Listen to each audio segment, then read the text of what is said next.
अस्सलाम वालेकुम जी, काशकार भाई और व्यूअर्स भाई, चलते हैं आपको मौसम की आज रात की जो तफसीलात देते हैं। या शाम और रात से जो है मुल्क के जो बेशतर हिस्से हैं वो ख़ास तौर पर शुमाल मशरक़ी और वस्ती पंजाब जो है वहाँ पर शदीद जो है वो आंधी तूफ़ान, ज़ालाबारी और बारिशें मुतवक्के हैं जी।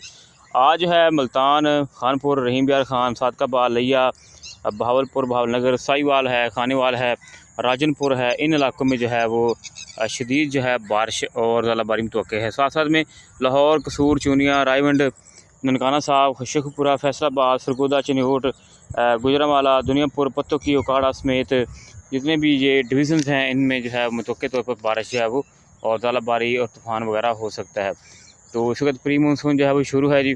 28 से 4 जून तक जो है ये बारिशों का सिलसिला रहने वाला है और वक्त से बारिशें और ज़ालाबारी जो है वो होती रहेगी। फसलें जो हैं वो कपास की फसल और आम के बागात जो है वो ज़्यादा मुतासर हो रहे हैं।